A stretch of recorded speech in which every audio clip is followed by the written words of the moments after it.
Dear guests, dear colleagues, we are glad to welcome you at the first seminar of our series, Historians and the War, Rethinking the Future. I will start with a short technical announcement. We have a simultaneous translation into Ukrainian. To choose this, you can click on the globe in the right bottom of your screen. So the original sound will be English and a simultaneous translation into Ukrainian. And now I pass to Natalia Khanenko-Friesen. Liana, thank you very much for the introductions. Good morning, good evening, guten Abend, доброго вечера. I understand we're connecting from all parts of the world to listen to Professor Margaret MacMillan's presentation today. I connect with you from Edmonton, from the University of Alberta, from Canada, also located on the territory, Treaty Territory 6, the land of many Indigenous peoples. From Canada, connecting with you, I'd like to remind myself and others that these particular lands are very well familiar with the impact that colonial expansion can have on peoples, in particular Indigenous peoples. I suspect the topic of our conversation today has something to do with colonialism as well. And that brings me back to exactly to that world context. We are in the midst of the largest geopolitical crisis in the world. Ось посеред найбільшого геополітичного конфлікту у світі і найбільшої війни в Європі з 1945 року, 24 лютого. Armed forces of the Russian Federation launched ferocious and massive invasion of Ukraine, of course, following on early illegal occupation of Crimea and Donbas regions in 2014. We know that fatalities are rapidly mounting. We watch the humanitarian crisis unfolding in front of our eyes, and many of you are in the midst of it. The Russian military aggression against Ukraine is an assault on Ukraine's sovereignty, democracy, people, and the very right of existence as a nation. But it is also a threat to a global democratic order, peace, security, international relations, economic stability. President Putin unleashed this war not only to erase Ukraine, but to erase Ukrainian history. And that brings us back to a very important topic of our seminar series, history itself. Making history, therefore, a key part of this growing geopolitical crisis. And as such, historians are now facing an urgent need to respond to such rapid undoing of history by the Kremlin. The current war requires us to rethink basic views about modern European history, especially about its 20th century's empires and nation states, regimes and ideologies, remembers of World War II and mass crimes. But equally urgent for us is to address an emerging epistemological shift in historical studies that has been also set in motion by this war. Going forward, how should we conceive of the past? Are we again facing this question that was once posed to renowned French historian Marc Bloch by a fellow French armed officer during the phony war in 1940? And the question was, are we to believe that history has betrayed us? So more particularly for us going forward, how should we be defining the field of Eastern European studies, traditionally dominated also by Russianists and the Russian historical perspective? To explore these and other related questions, a number of institutes and leading organizations have connected to co-host this important seminar series, which we are presenting with today's opening presentation by Professor MacMillan. So these and other questions we will be exploring in a number of presentations which are scheduled to or planned to be scheduled monthly, and we invite you to stay in touch with us and to follow up on the presentations that we will be working on. I'm very thankful to our partners. Rethinking the Future is a joint initiative, as I've pointed out, led by the German-Ukrainian Historians Commission. Today it is represented in our room by its co-chairs, Professor Martin Schulze-Wessel out of Munich. I suppose you are connecting out of Munich, Martin, and Professor Yaroslav Hrycak of Lviv. We also partnered up with Department of Eastern European History at Munich University, presented by Dr. Martin Schulze-Wessel again. And importantly, one of the leaders of this initiative is also the academic scholarly journal Ukraina Moderna, Ukraine-based and represented by Editor-in-Chief Gilinada Grinčenka, and I see Gilinada is in the room today. And lastly, the Canadian Institute of Ukrainian Studies is proudly supporting this initiative, which was launched by our Ukraine-based colleagues. Our institute is a long-established academic institution in Canada. We've been founded in 1976. We've been focusing on the production, dissemination, and mobilization of knowledge about Ukraine, Ukrainians in the world, and Ukrainians in relationship with others as well. As an institution, you should know us also as an important funding agency, supporting scholars internationally in their own aspirations to follow through on any agenda which is related to Ukrainian studies broadly defined. With this being said, I'm very happy to pass on the words to Professor Martin Schulze-Wessel. Martin, please, the floor is yours. Thank you so much. Indeed, I'm not in Munich at the moment, but in Oxford. Very warm welcome to all participants of our seminar. And thank you so much, Natalia and Jaroslav, for doing this together. I can only underline what you said, Natalia, that the Russian aggression is not just an assault on Ukraine, but it is an assault on the security and democracy in Europe, and I think of the world. There's a long strategy behind it. It's not a war, even not a war that began this year, but it began in 2014. And it is in a line of other wars which Putin began, internal war against Chechnya and the war against Georgia. So there's a whole picture, a whole strategy of restoring the empire and of fighting democracy. One can say, just to say a few words about our historical commission, Ukrainian German Historical Commission, one can say it is a result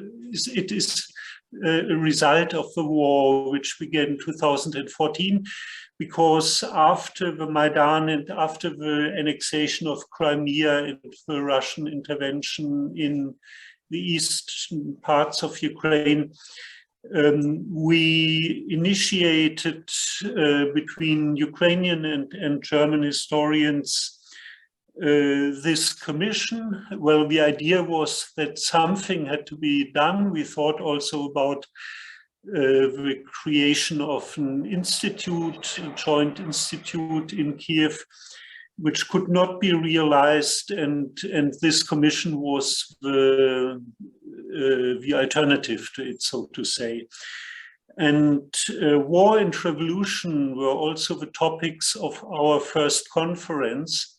That is, we are not just reflecting on the bilateral relations between Ukraine and Germany. What is important enough, thinking about the history of the occupation of Ukraine by Germany in the Second World War. But there's another dimension of our cooperation, and that is to think about the situation, the position of Ukraine and Germany in European history, and to relate this to the great themes of European and global history, as it is war and revolution.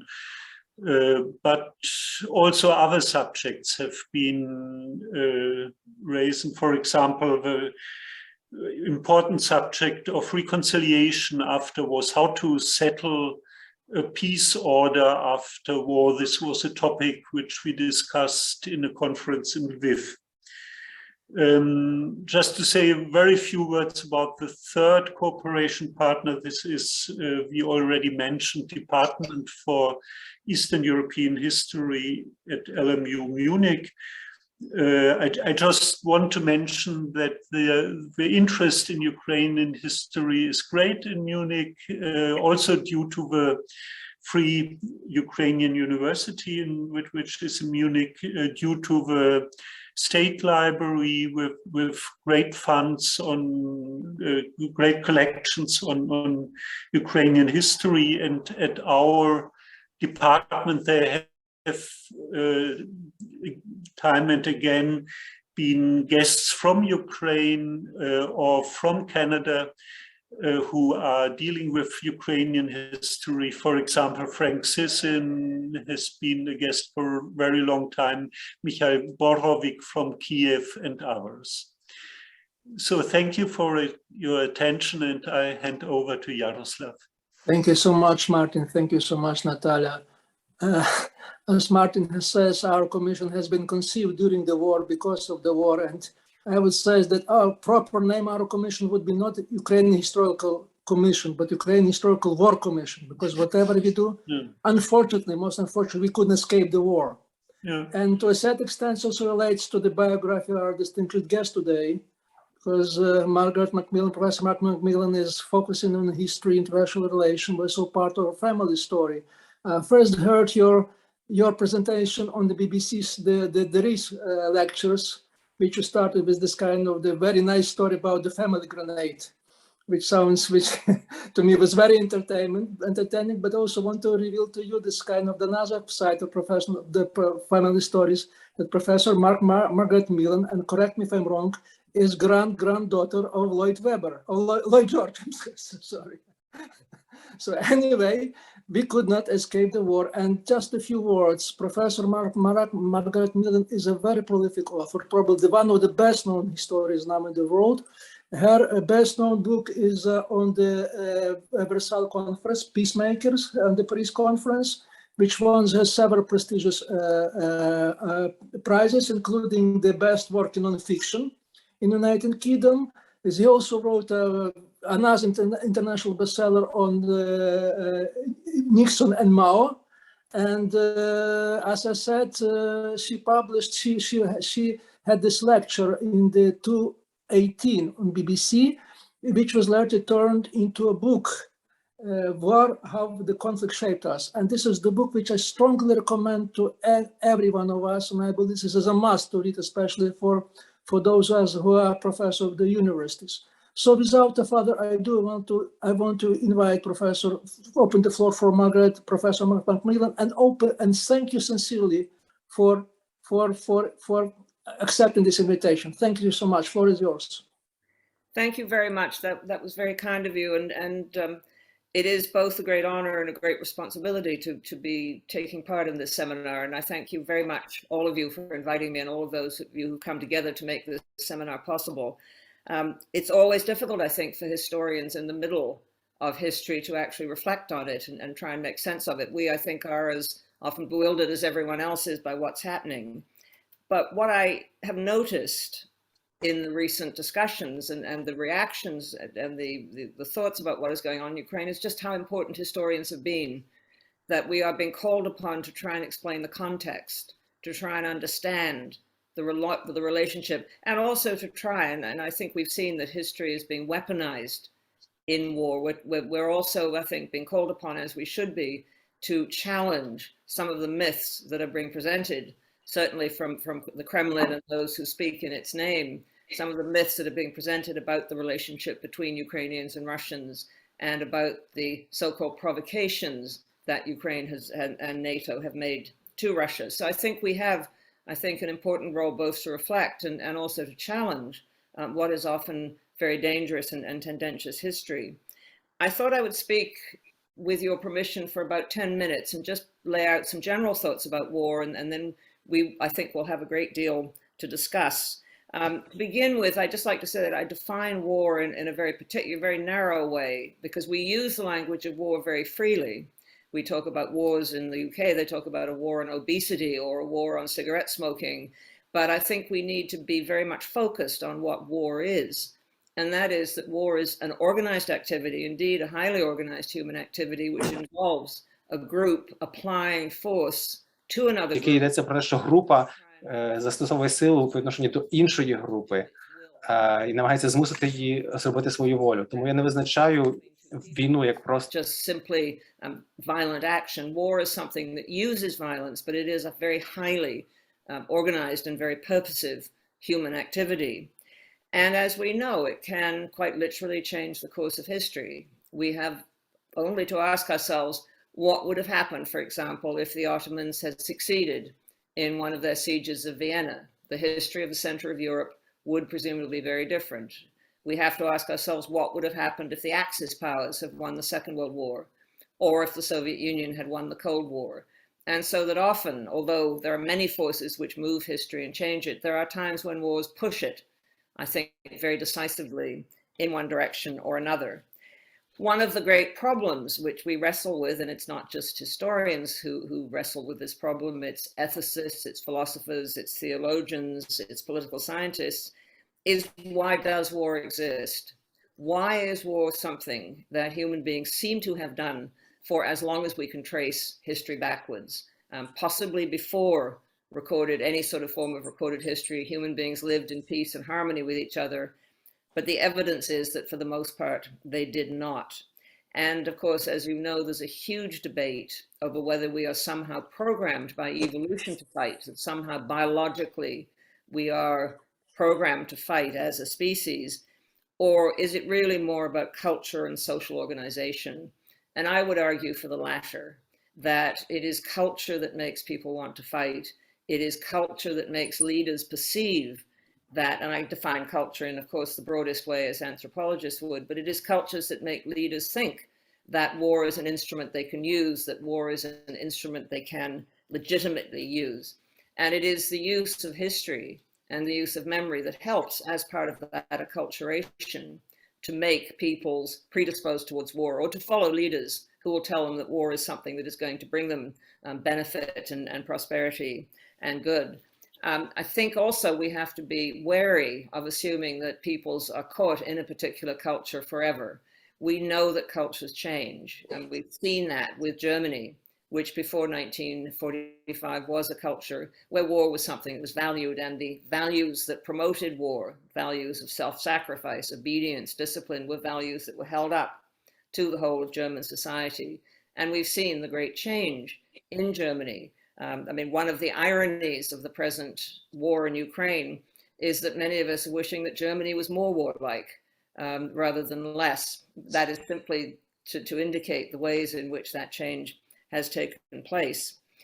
One theory on the origins of war is that it began to become more prevalent, began to become more organized, began to become more devastating when we became an agricultural people, an agricultural species, that once we settled down into agricultural communities, we could both produce enough food in order to support non-productive classes, such as rulers, such as scholars, such as priests, and such as soldiers. And that, of course, once we settled down, it was more difficult for us to flee predators. We had more to defend. We had also more that predators, other human beings might want to take from us. And so the growth of organization and differentiation among classes in human society seems to go hand in hand with the development of war. And that relationship between war and society, I think, is a very deep and intimate one throughout history and in every part of the world. Different societies are more prone to war than others. Different societies fight wars in different ways. And that very much depends on the sort of society that it is. And so a highly structured society will tend to reserve fighting for those at the top of society, those who have the training and the wealth, or those who are expendable. The British Navy, for example, and the British Army used to be staffed by officers from the upper classes, but the ordinary sailors, the ordinary soldiers, were people that it was felt society could spare. Sometimes in pubs in England in the 18th century, you'd see a sign saying "No dogs, no soldiers," which shows you how soldiers were considered in society. They were expendable, the ordinary soldiers. But as society became more complex, I think, it also developed the capacity to extract. Governments developed the capacity to extract more resources out of society. Indeed, the growth of central government has gone hand in hand in many societies with the capacity to wage war on an increasingly big scale. And many of the institutions of government were developed, at least in part, in response to the needs of war. And so the taxing powers of government, the bureaucracies of government, often went hand in hand with the development of the capacities of government to mobilize and organize the resources of their societies for war. What Hobbes would call Leviathan was very much a product of the need to wage war and the need to mobilize society for war. And of course, the stronger a government became, the more it was capable of exerting control over its own citizens and expanding its borders. War has also gone hand in hand with changes in the economic relations of societies, with the production in society and with the science and technology of society. And so industrialization in the 19th century made it possible to have wars on a much greater scale, because it was possible to produce the weapons of war, the means of war. It was possible to transport very large armies across distances using railways, and later on, of course, the internal combustion engine or aircraft. And it was possible, moreover, to sustain them in the field for much longer. And so industrialization helped to make possible more deadly, bigger and longer wars. And what went often along with industrialization was the growth of nationalism, this really relatively new phenomenon in human society. I mean, nationalism was not something that affected most societies, most parts of the world before the 19th century. The very notion that we define ourselves in these units called nations is something, with few exceptions, that is very new in the modern world. And too often, I think, not always, but too often, nationalism provided the motivation for war. Nationalism provided the excuse for trying to conquer others, or trying to bring those who were considered to be part of the nation back into that nation. And so certainly in the case of the Nazis, the idea that all the Aryan people should be brought under the Nazi rule, should be brought back into communion with Germany, was very much something that formed part of the motivation and inspiration for war. And of course, we're seeing this again today with the sort of arguments that are coming from Russia, that I needn't tell you, these arguments which are based on very bad history, but the idea that there is no Ukrainian people, that the Ukrainians are really Russians and properly belong with the rest of Russians. And this is something, this attitude has helped to fuel wars in the past, and I feel will help to fuel them in the future. We argue still and debate still about how wars start. And I would say that they sometimes start for reasons. There's sometimes purposes in war. If you want to categorize the reasons for war, I would say they generally fall into three main categories. One is greed. Those making the war want something that others have, whether that is land, whether that is gold, whether that is slaves, whether that is possessions of any sort. That greed for something that others have is a very powerful motivating force. And of course, conversely, fear or willingness to resist those who make war is a very powerful motivating factor. That often wars are forced on peoples, often forced on countries. Peoples do not necessarily make war willingly. Sometimes it is simply that they have no alternative as they see it, but to make war, because otherwise they will perish as a people. War is a reaction often to an existential threat. And finally, I would say, and these things can overlap, but I would say that ideas or ideologies matter in war, what people think they're doing. And that can be everything from religion to trying to build a better society on earth or in heaven. It can be a political motivation. Wars can be waged in the names of political ideas. And as I'd say, they often overlap. The Crusaders who went from Western Europe in the First Crusades to recover the Holy Lands for Christianity were motivated partly by religion, but partly because they saw the prospect of building nice estates for themselves in the Middle East. They saw the prospects of acquiring something, material factors. But sometimes I think we also have to recognize that individuals play a very large part in starting wars. I do not believe that wars start simply because a group or a state has a perceived need to start that war. I think sometimes wars are a matter of choice. I think the Second World War was a matter of choice in Europe, a choice made by Hitler. And I think the invasion and the war in Ukraine was a war of Putin. I think it is a matter of choice by a single individual who happens in that society to exercise great power. And sometimes I fear wars are started by accident, that people don't necessarily want them, but sometimes accidents will happen. One of the reasons we still cannot agree on the origins of the First World War, I think, is because there is a very real possibility that a lot of those who helped to make it happen didn't really want to start a war, that they were bluffing, that they were using attempts to intimidate the others, that the First World War may have started as a result of an accident, a series of accidents, a series of misjudgments.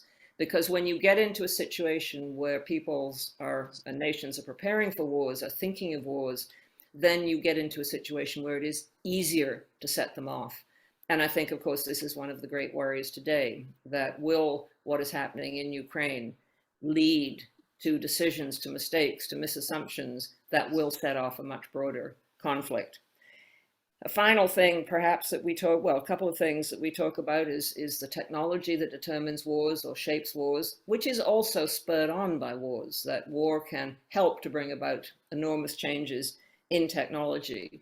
What we find often through history, and again, I think we're seeing it today, is that existing technologies that are used in civilian society can be adapted, and often are very quickly adapted for war.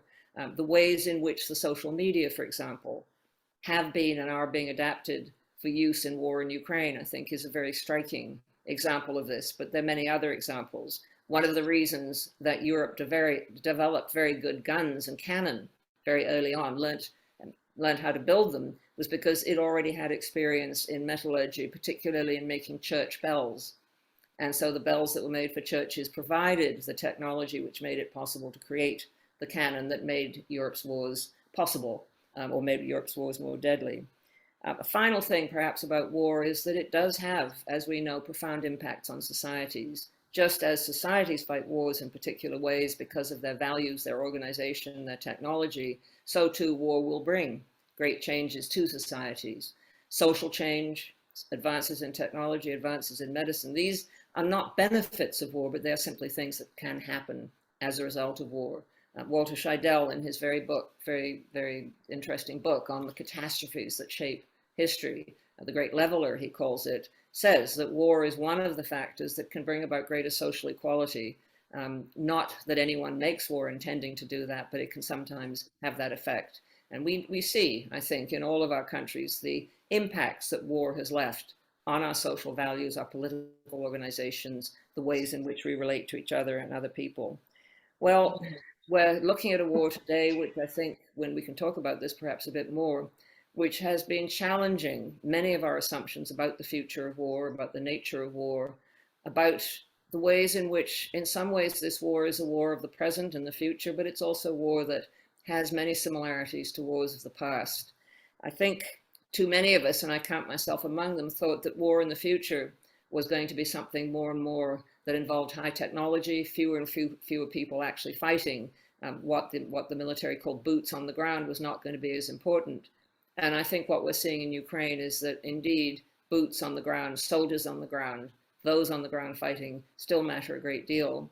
And I think what we're also realizing, and perhaps we can talk more about it, is that too often when we look at the military capacity of countries, we count.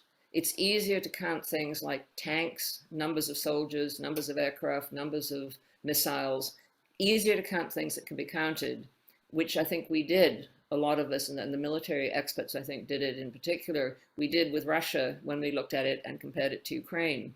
And what we forgot to count, or what we weren't willing to count as much, perhaps, were the things that are less tangible, more difficult to count. Organization, logistics, capacity to move around a country, to move your forces in one direction or another, and things, especially, I think, perhaps morale, the feelings of those who are fighting, the motivation of those who are fighting. And I think we're having to rethink some of the ways in which we think about war, and we're having to, I think, take into account some of the factors that are more difficult to count, but are nevertheless proving to be very important indeed.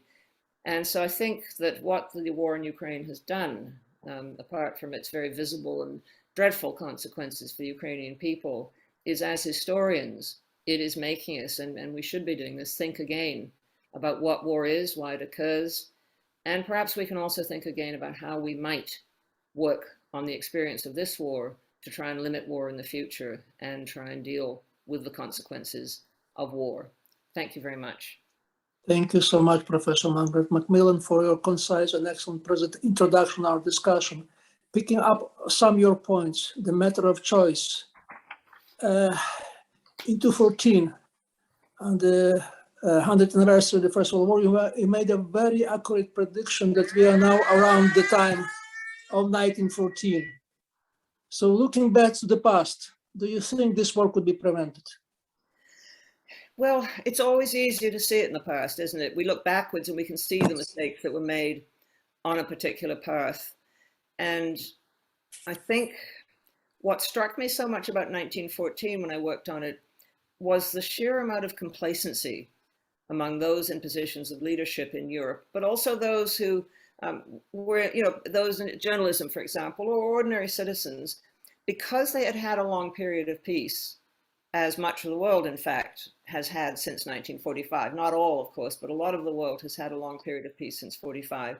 I think a lot of Europeans in 1914 had concluded that war was not something that would ever affect them again. It wasn't something they would do. They felt that they had progressed so far. They felt that they had achieved such prosperity. They were economically so interdependent. They were moving towards greater, I think, not political, but social interdependence. The age of mass tourism had now come and Europeans were traveling much more to each other's countries, that I think many Europeans thought that war was inconceivable, or as a very interesting volume edited by some German historians said, improbable, that it was just not something that was going to happen in Europe.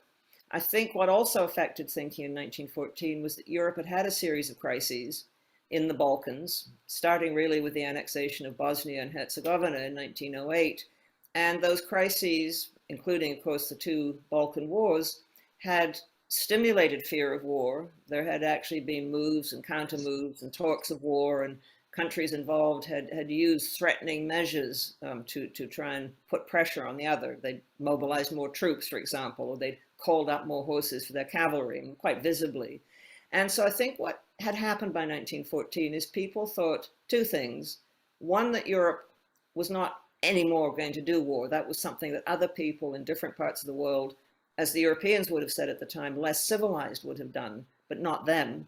And I think the second thing was when the crisis of 1914 occurred, yet again in the Balkans, they said, it is another Balkan crisis. We've got through them before, we'll have a conference of ambassadors, it will all turn out all right. And that complacency, I think, is something I very much felt from about 2014 onwards, that Putin won't really go one step further, that we're not really living in a dangerous situation. He's a rational statesman. He'll recognize that, having brought Georgia under control and detached those two pieces of Georgia, or after the annexation of Crimea, which shocked a lot of people, well, he'll recognize, that is the last thing he will want. He doesn't really want anything more. And I think we, in many ways, were rather like the people of Europe in 1914. And I think we also thought that the wars that had happened in the world since 1945 weren't us. And I say us, including Canadians and Europeans and those in the West, that the wars that had happened since 1945 were sort of other people in different parts of the world.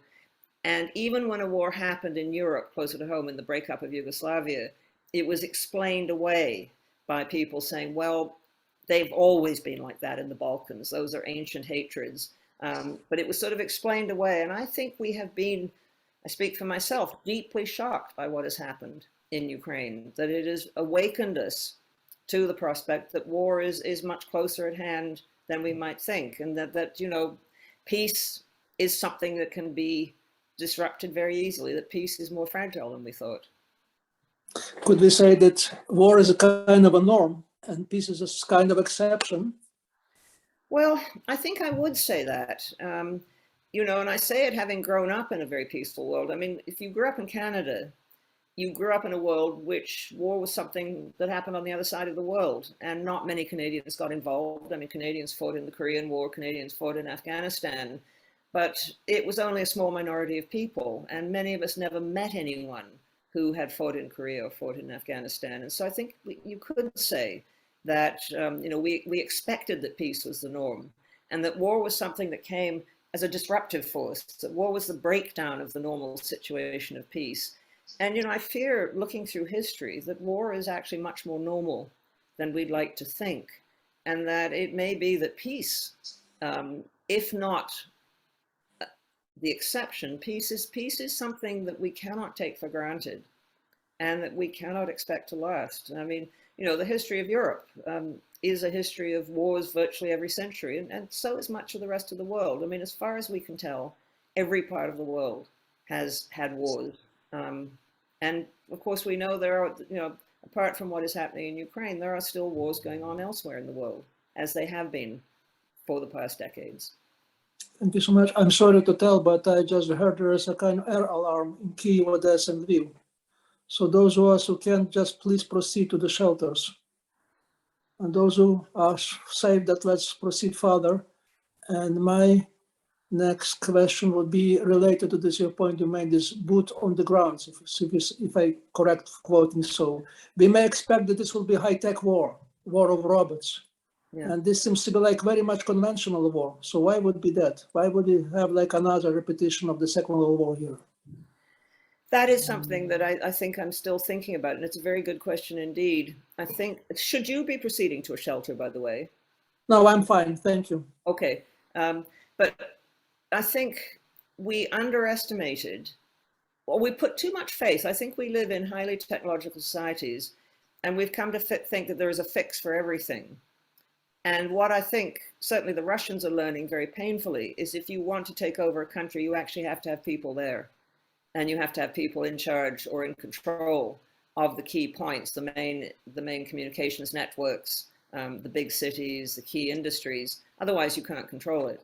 And I think we're recognizing that this sort of war is, I think, going to go on being quite likely. That if people want to control a country, if others want to take over a country, they're going to have to put the troops in.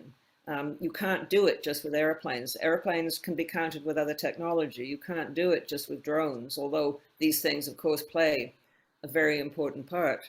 But you have to, if you actually want to control a people that doesn't want to be controlled, that resents bitterly that you are there and resists you, then the only way you control them is by having lots of people there.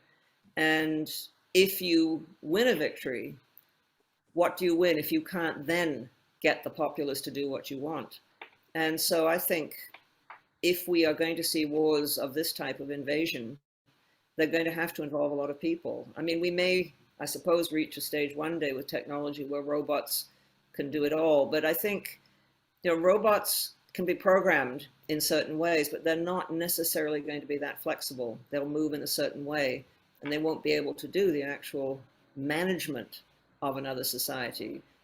So no, I am very struck. I mean, this is a war which, as you say, looks very much like the Second World War, except that it involves a different sort of technology, more advanced technology, but not always. I mean, a number of the weapons that are being used date back to the Second World War and are proving quite effective.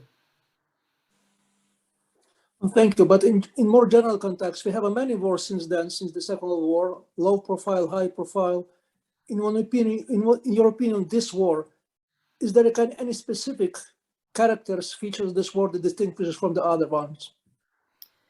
I think this war, perhaps, I mean, I think there's been a bifurcation, a division in war between the sorts of wars that are fought in civil conflicts, for example, in parts of the Middle East or parts of Africa, where there are civil wars going on, which have often been fought in a very low-tech way. In the conflict in Rwanda and the killings in Rwanda, the weapons used were very simple. I mean, they were often machetes or hoes, agricultural implements. And then we had the very high-tech war being developed by the great powers, being developed by China, the United States, Russia, for example. And I think what we're seeing in Ukraine is a combination of those two kinds of wars and an overlap of those two kinds of wars, where you have people using weapons and tactics that would be familiar to anyone who fought in the Second World War, or perhaps even the First World War. I mean, the pictures of Ukrainian soldiers in trenches reminds me very much of the First World War. But what we're also seeing is the increasing use of high technology. And one of the things that strikes me very much about the Ukrainian war is the way in which civilian technology is being adapted very rapidly to the war. That some of the things that we have become accustomed to using, like our cell phones, are now being used very effectively in war. And perhaps more than every war pretty much every war involves an element of propaganda, an attempt to undermine the morale on the other side. But this war, I think, has shown that social communication, social media, more important perhaps than in previous wars, even more important. And I would say on the whole that Ukraine has managed the social media aspect of the communications aspect of the war infinitely better than Russia has. That it has spoken to the world, spoken to the Ukrainian people, has tried to speak, of course, to the Russian people, whereas the Russian management of information seems to me to be becoming less and less competent. The stories coming out of Russia getting more and more wild, have less and less relationship to reality. And Russian attempts to spread disinformation in countries, in NATO, for example, have so far been, I think, very inept, surprisingly inept. I think people expected the Russians would be more skilled. And so far, it seems to me they have not been matching at all what the Ukrainians have been doing in the information war. Thank you so much. If I may just take a short break, we will have questions from the audience at the very end of discussion. Пане Дмитро, почекайте, прошу, до кінця. Добре? Будьте до кінця. So my next question relates to your other field of speciality, which is international relations. It seems like this war proves again the inefficiency of these international organizations like Organization of the United Nations and Council of the Security, all the kind of things. So what do you think, what will happen to this organization after the war? Will this war have an impact on this international organization, this kind of security things? Yes, I think it's already had an impact. I think in earlier wars, the United States would have been much more central and much more important. The United Nations. I mean, the United Nations was really important, for example, in the war that the British and French and Israelis waged on Egypt. The United Nations played a very important part in the Suez Crisis of bringing that war to an end and managing to set up a zone between the combatants. And the Secretary General of the United Nations has in the past played a very important part in trying to prevent wars, in trying to bring about bring wars to an end. And I think this time the UN has really not played much of a role. And that may just reflect the fact that it is paralyzed in the organization itself, in the Security Council. Where I think the UN plays an increasingly important role is in post-conflict situations. Increasingly, the UN is called in to deal with countries that have been torn apart by civil war or have been shattered by war. And this is perhaps a role for the UN. But, again, I think we're going to have to think very seriously when we can and reflect very seriously about what sort of international organizations we need, what sort of international institutions we need.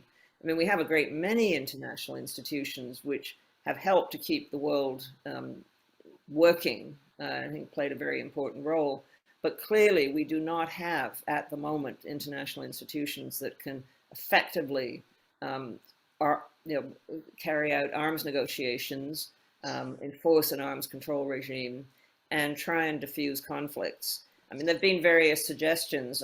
One I've seen is for a reconstitution of something like the Concert of Europe after the Napoleonic Wars, when the five great powers of Europe worked together, often in a very conservative way, to maintain order in Europe, but they did maintain order.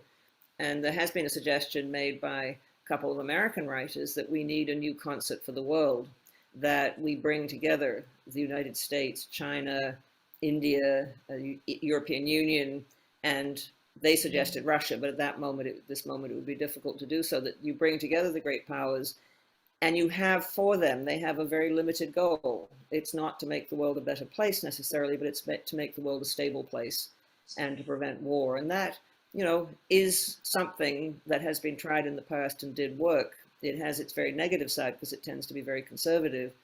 But I think we're coming to recognize that stability and order are in themselves positive goods, but not at any price. So I'm not sure I've got any clear answer to your question, but I think it's an extremely important one for us all. Thank you so much. In your book, you emphasize several paradoxes of war, and one is then that wars could be very beneficial for societies. Yeah. So where do you see the benefits for this war, for Ukraine, for Europe, for larger world? Yeah. Is there any? Well, I don't know. It's too soon to tell, and I often get into trouble for having said that, but it simply is a statement of fact that war is not the way you would choose to bring these benefits, but they often do bring benefits along with them.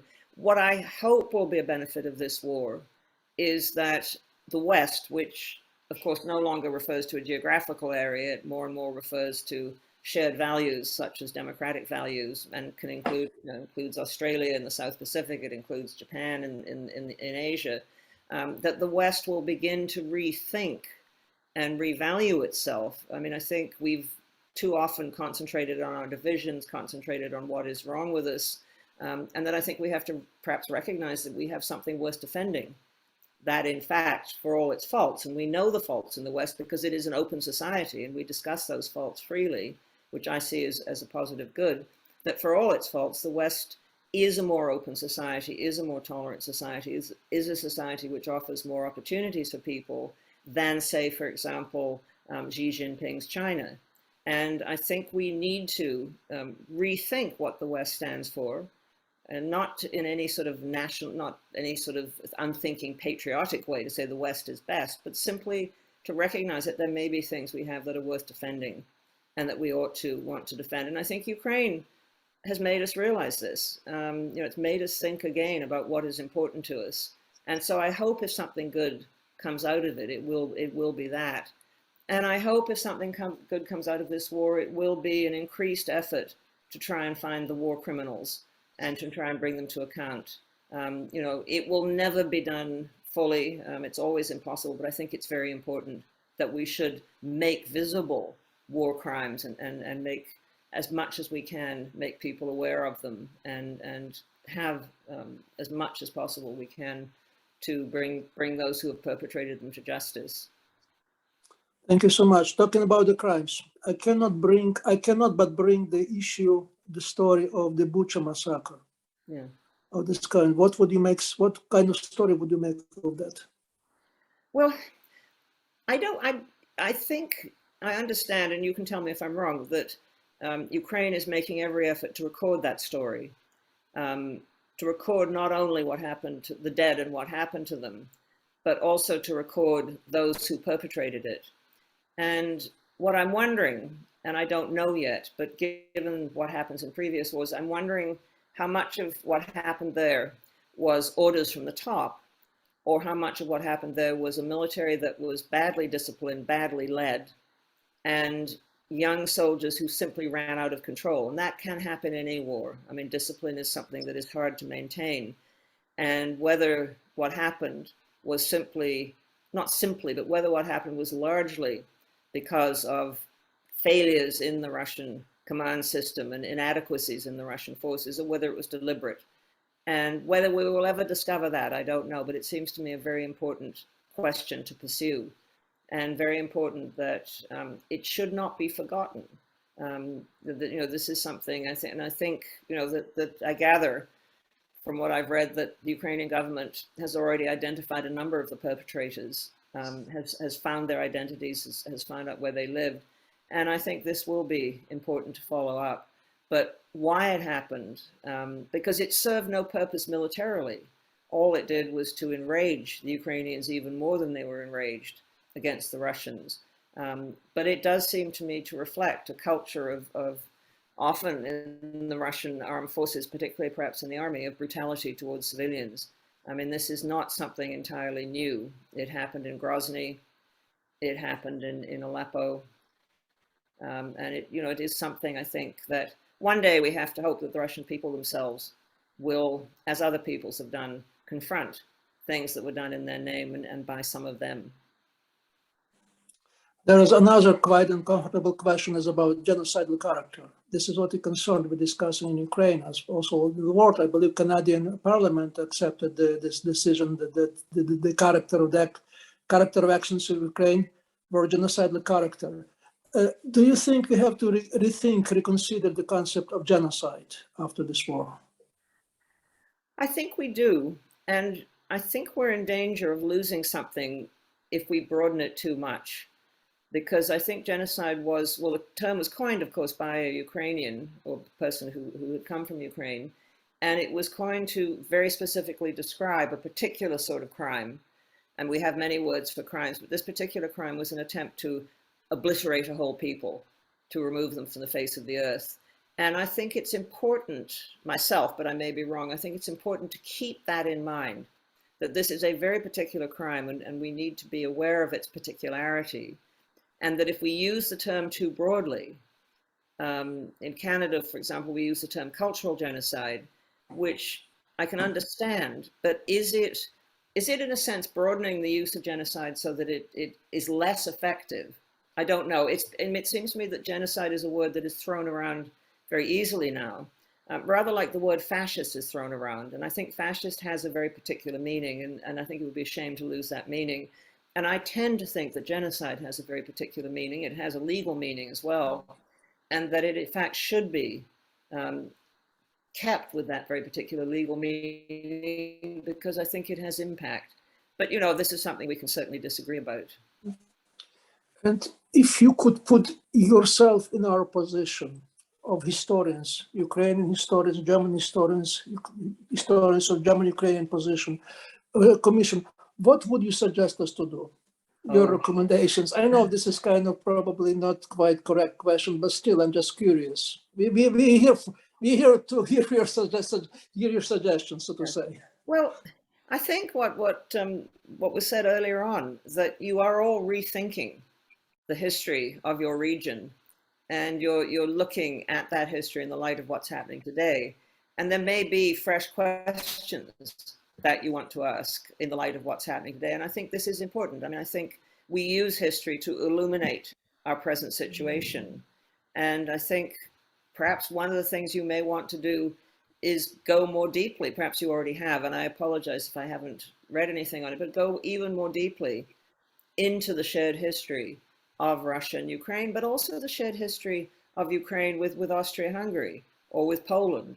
You know, that Ukraine has many shared histories, as do most countries in the world, and that possibly this is something that, you know, Ukraine, and you can tell me if this is happening already, Ukraine can be situated even more in its neighborhood, and the commonalities between the histories of that neighborhood.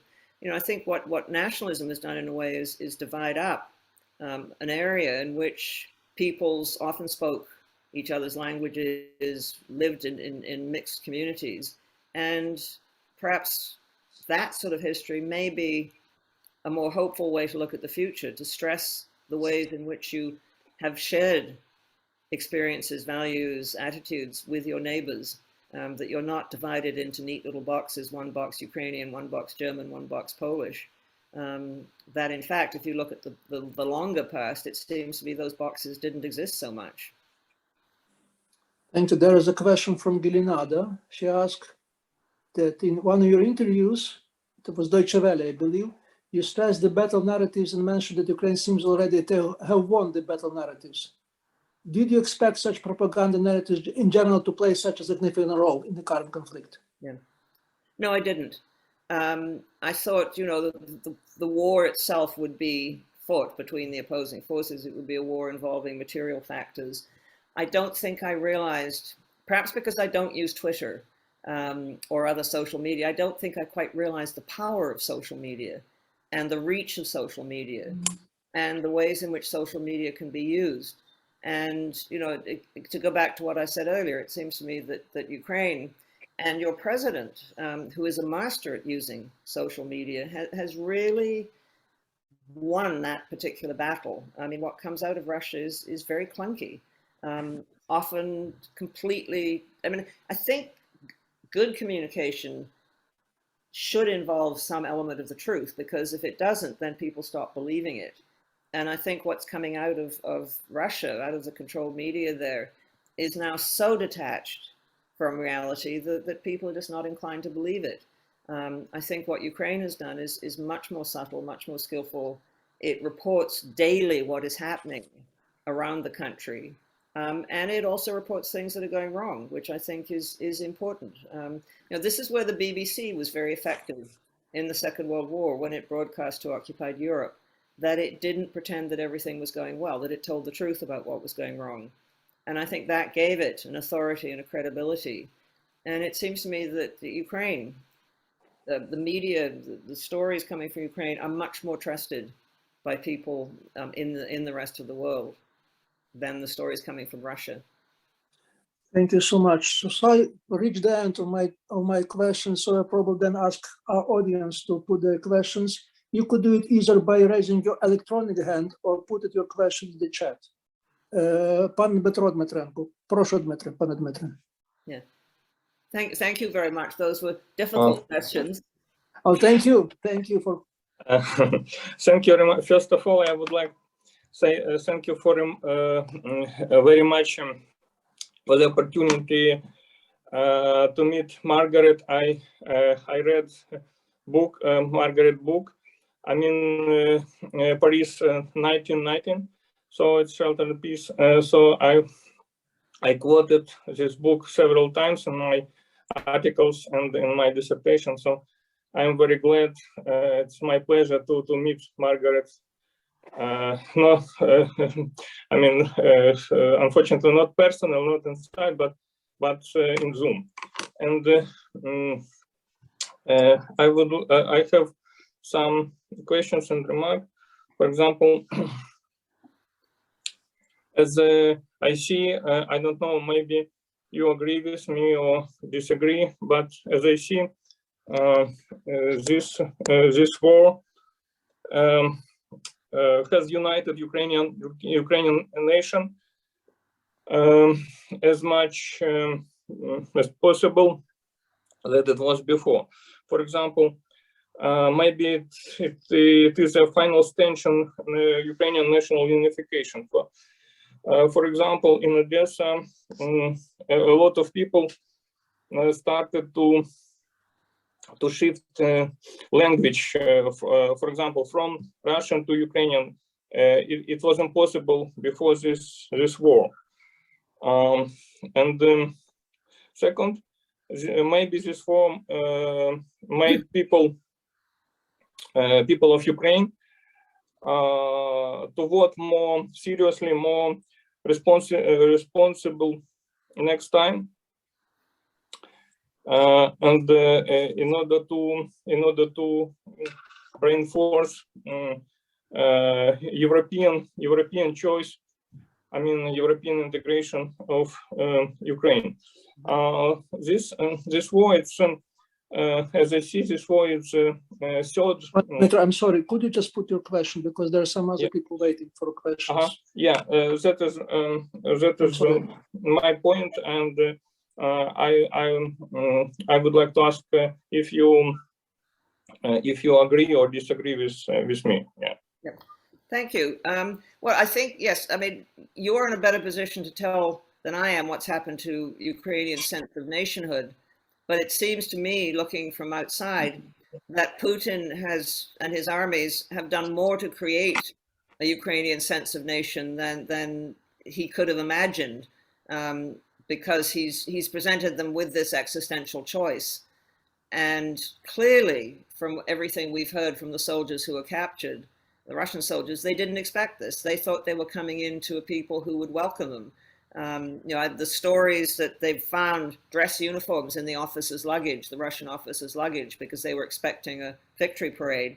And Ukraine, I think, was already looking towards the West far more than to Russia, which of course is one of the reasons Putin feared it, because he didn't want a democratic Ukraine on his doorstep. And this will simply confirm a trend that was already there. And so Putin has done the opposite of what he thought would happen, and has left a legacy which he didn't intend to leave.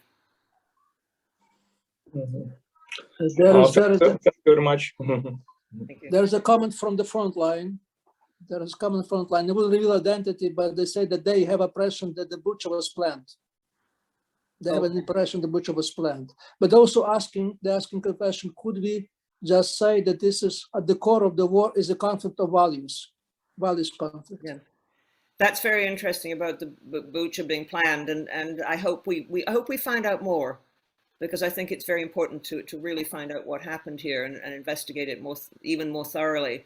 It is a conflict of values, isn't it? And I think this is why so many in the West have reacted in this way. What I see is a people who want to be democratic, who want to live in a certain way, who want free speech. And I think they have every right to want that. And it's what I would want for myself. And then I look at a Russia where there is a dictatorship run by people who have stolen from the economy, who, as far as I can see, don't care about the ordinary Russians, who have replicated many of the worst features of Stalinism. And that is not the sort of society I would want to live in. So yes, I think, you know, looking as an outsider, it is very much a conflict of values.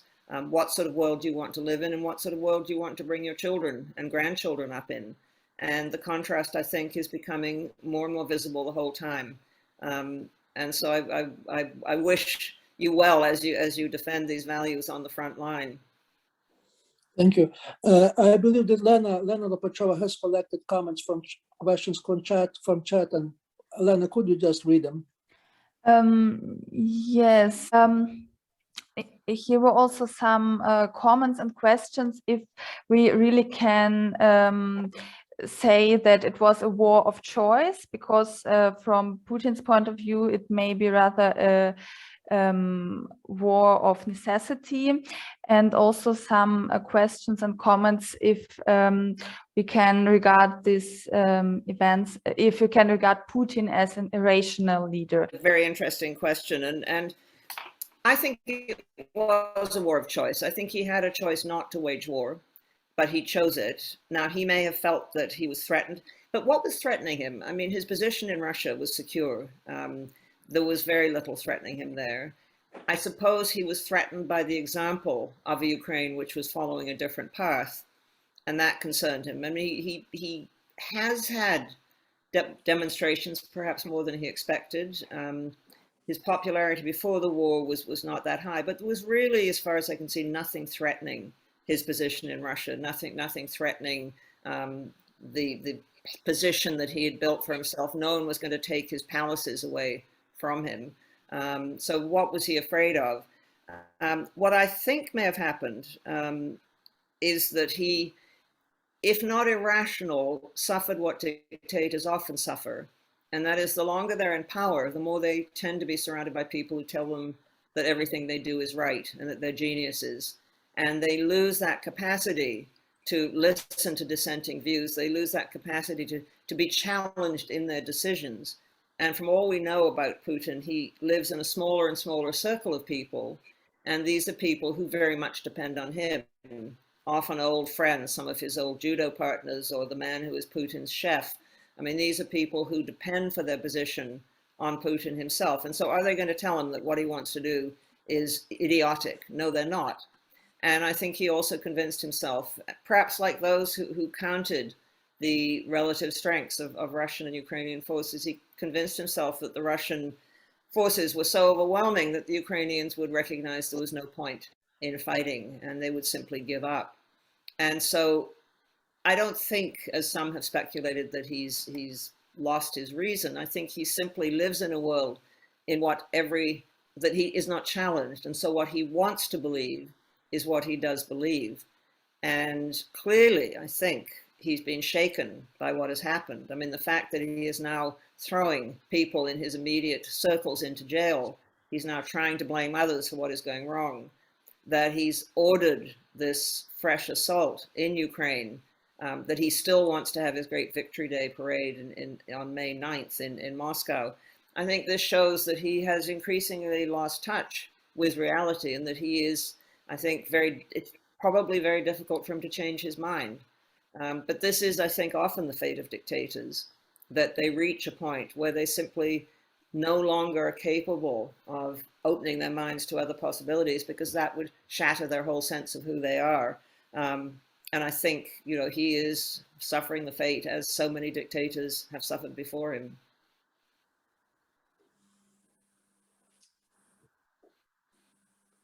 I've seen a question about exceptional behavior, so to say, of England, of Britain. Why they're so supportive? Do you have an explanation for that? Well, the cynical explanation is that Boris Johnson wants something to distract attention from what's going on in domestic politics. He has been in real trouble. And, I don't want to be totally cynical about this. Now, I think the British also have a sense of themselves, and this is, I think, not just in the Conservative Party or Boris Johnson himself, the British also have a sense of themselves, which is I think, a consequence of their once having been a great global power, that they do take an interest and they do want to take a part in what is going on in the world. And I think it is something that, certainly as far as I can tell, British people support what Britain is doing. There have been in providing as much in the way of weaponry as they can, for example, to Ukraine. I've come across very little criticism, except from the wilder fringes of the Labour Party, which would criticize almost anything the government does and doesn't believe in belonging to NATO. And a few of the wilder people on the far right.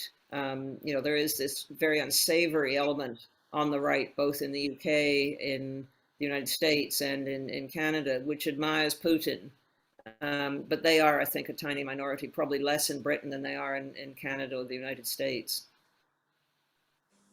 Thank you. Professor Martin Schulze-Wessel, if you please. Turn your mic on. Thank you, I remarked it. Thank you for your thoughtful discussion and lecture. Well, I have one question with regard to the nuclear threat that exists. I mean, it's maybe the first war since the Cuba crisis where it's outspoken that there's a threat, and Putin tries to make use of it, and the democratic politicians have for them it's a challenge to cope with this. Yeah. And do you think that this threat makes the war different from other wars, or is it just a puppet because nobody can really use the nuclear arms? What would you think about that? I think the threat is a very real one.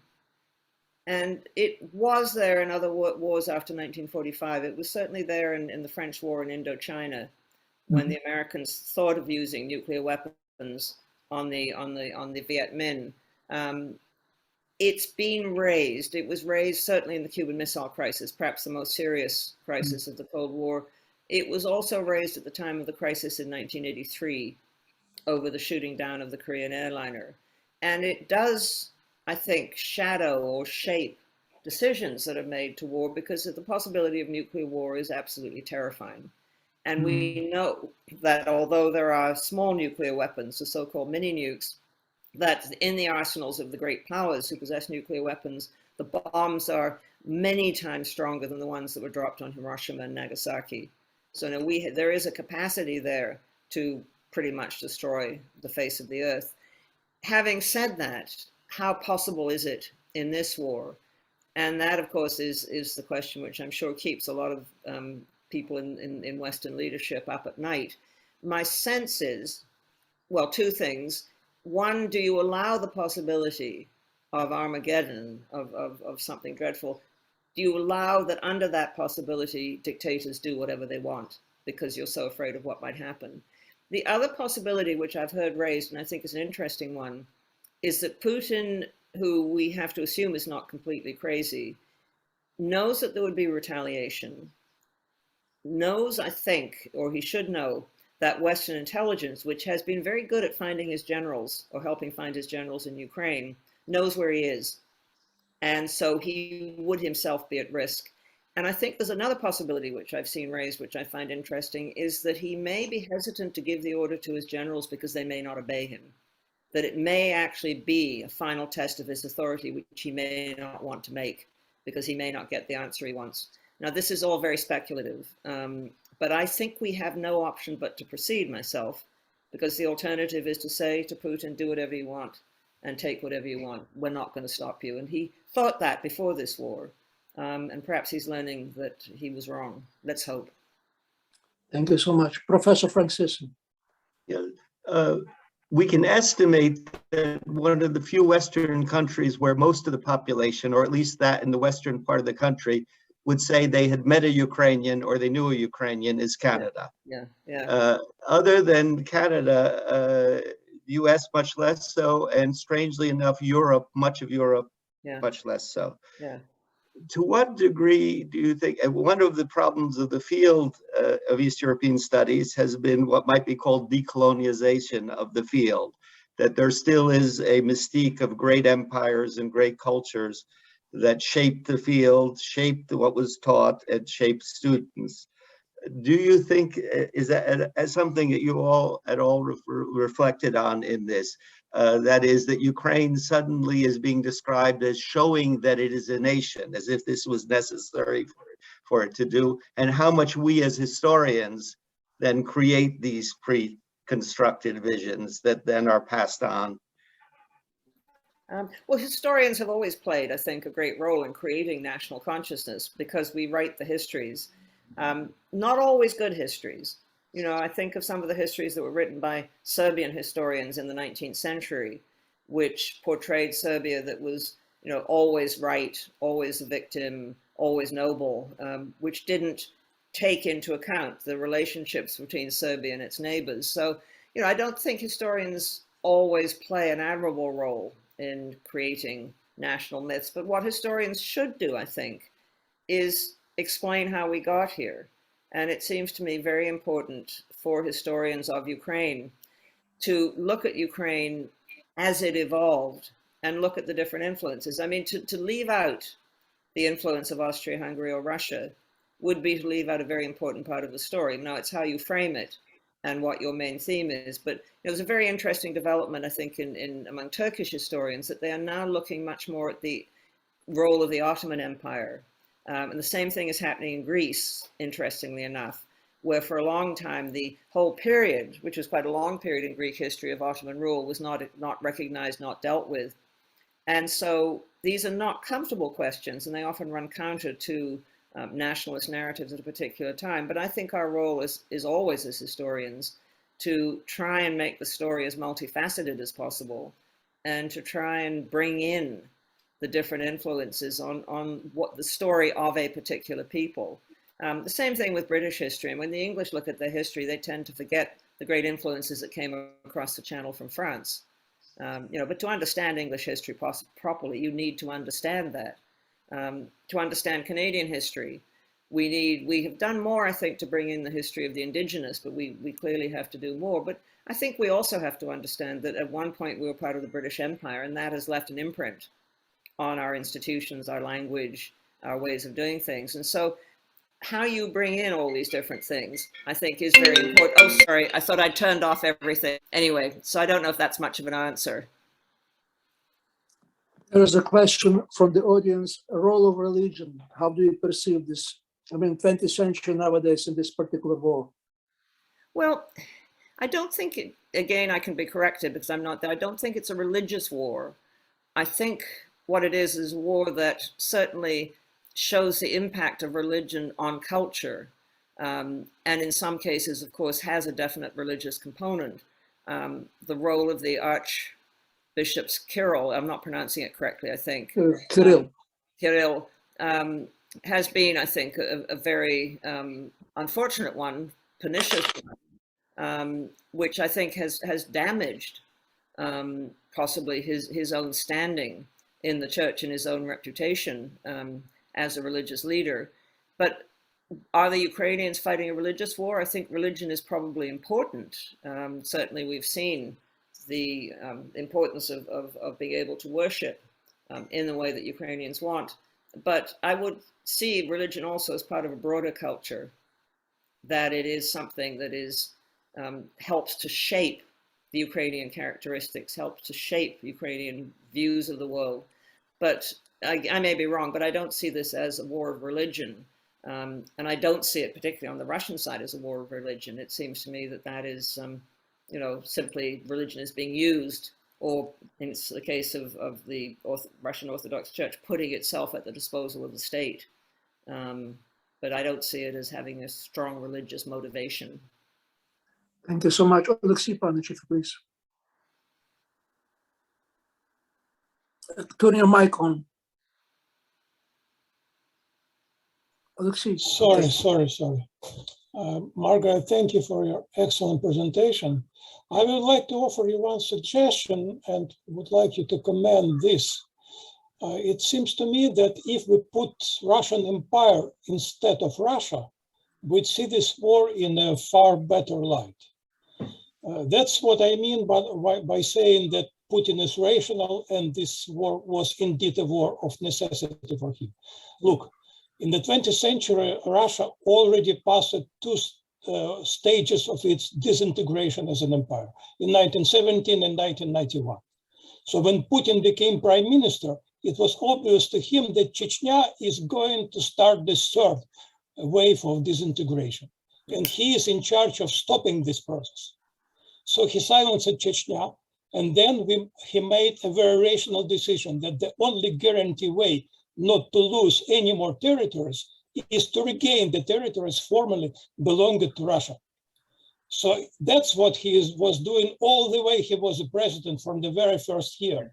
He was regaining the territories in order to keep Russia from losing more territories, starting from Caucasus. And from this angle, his recapture of Ukraine was indeed a necessary step. Yeah. What would you think of that? Well, I don't think it is a necessary step. It's his choice to take that step. When the British were losing their empire, it was their choice not to fight. And by and large, they didn't fight. They accepted that their empire was leaving them. And so I think, yes, Putin sees, I think, and I think your point that Russia is an empire is absolutely right. In many ways, it's the last of the big European empires, and I think we fail to recognize that enough. But empires can be wound up. If people want to leave, they can be allowed to leave. And so I think, from Putin's point of view, it still is a choice that he made. He wasn't obliged to make it. He could have done what other empires have done and said, you're on your own. We accept that you want to be independent. But he's never accepted, I think, the notion of the self-determination of peoples, which has had, I think, in other empires, a very profound impact. So we can disagree on the words, but I think he had an alternative and he didn't follow it. Natalia, at the very beginning, quoted this words of the French officer addressed to the Mark Bloch. Yeah. Did history betray us? We have this kind of the discussion nowadays at Ab Imperio. This one of the leading journal in European studies. We will discuss what history role is this. So how would you answer this question? Do history really betray us? I don't think history betrayed us. I think we got preoccupied with other things, possibly. We allowed ourselves to be complacent. I think we probably didn't inform ourselves enough. And I remember going to a lecture, which I found very eye-opening, that Timothy Snyder gave at my college in Oxford a few years ago. And he said, and at that time I hadn't really thought about it, but he said, you know, we mustn't accept that everyone who speaks Russian in Ukraine is a Russian. He said, that is the line that is coming out of Russia. And it's simply not true. It's more complicated than that. And people often speak both languages, but speaking the language doesn't define you as a Russian. And I thought I had been rather lazily saying, well, there are all those Russians in Ukraine, perhaps they would like to be part of Russia. And so I think what historians can do is wake us up.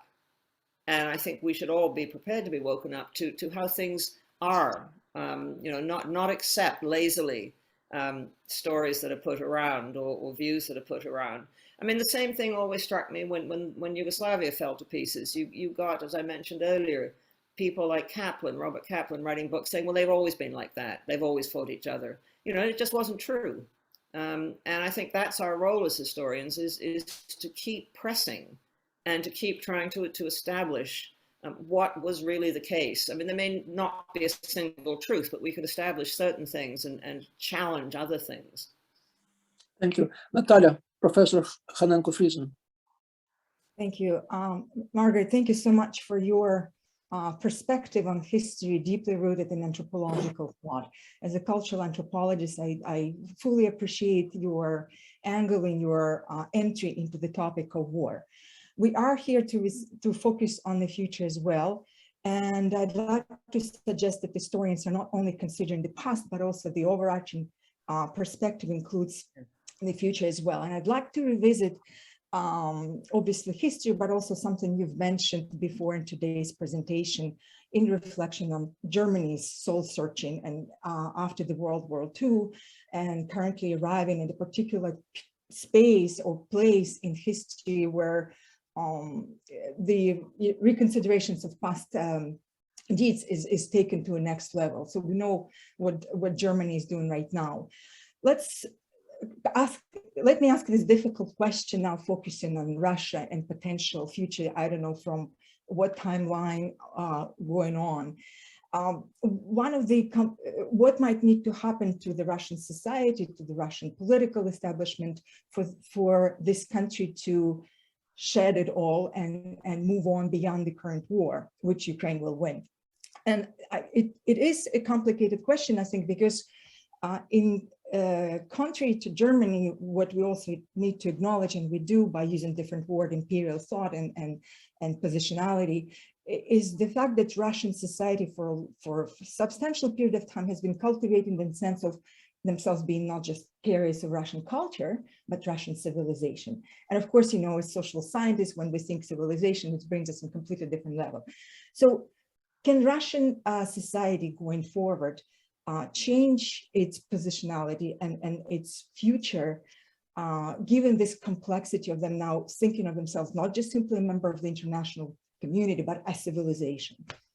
Well, yes, I think it can, because I think change is always possible. And of course, what we don't know, because access to Russian society has become more restricted, is how many Russians actually accept this view that there is something called Eurasia, and there is this Eurasian civilization that is uniquely Russian, that is not like the West, not like the East, which has superior spirituality. I mean, that's certainly very much a line pushed by President Putin and some of the intellectuals, such as Gumilev, whom he has come to sort of, venerate. But there's always been other sides to Russia. There's always been other possibilities before Russia. There's always been influences from outside. I mean, Russia, from the time of the Mongols and earlier, Russia has been subject to influences from outside peoples and also to influences from the rest of Europe. And so I don't see Russia as being incapable of change. What I think has to happen is, if it is to change, is that it will have to have free access to information. And I think that was happening a bit by the end of the Cold War. It was happening in the years after the Cold War. But I think what also happened is the reimposition of, in many ways, at least with many features of Stalinism, of an authoritarian government, combined with, at least until the present, an improvement in living standards, certainly in the big cities.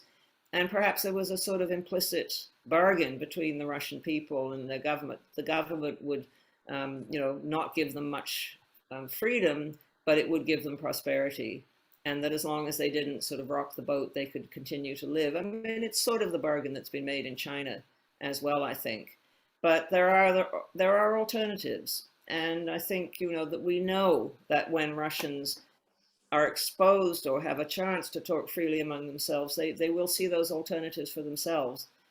But I do think important, and it is very hard to say at the moment, particularly to Ukrainians, I do think important in the longer run to try and distinguish the Putin regime from the Russian people themselves. They're not one and the same. Yes, there are Russians who support Putin, but there are also many Russians who just don't know or haven't had access to information or who don't support him. There was a survey done the other day on whether Russians supported the war. And I think something like, I read a fifth of all those questions said, we don't want to comment on that answer, which says something, and the more young Russians get killed in Ukraine, the more knowledge of what is happening in Ukraine, that it isn't going well, will spread, as it did with the Afghan war. Then that really helped to undermine the Soviet Union. So can Putin and co keep the lid on everything forever? I don't think so. But where it's going to go again is, as you know, very hard to predict. As a social anthropologist, you know how cultures change, sometimes quickly, but often very slowly, and very hard sometimes to pick out those forces that are going to help bring about change. There is a colleague of ours who was now in the front, and he keeps writing us in Ukrainian and English that war from the trenches look very much different that we are discussing here. So we just wish him to stay safe, so to say. And I thank you so much for this discussion, fruitful discussion. I would like to announce the next meeting, next seminar, and we will focus on propaganda issue. And Professor Margaret MacMillan, you are very kindly invited for next seminar, if you will. I will if you wish to accept it. Thank you much. And at the meantime, I would like to thank you for a very interesting presentation, a very fruitful discussion. We enjoyed very much. And I'm glad that we did that good choice to invite you for our first inauguration seminar. Thank you so much. Thank you. Thank you very much. I was honored. Thank you so much. Thank you.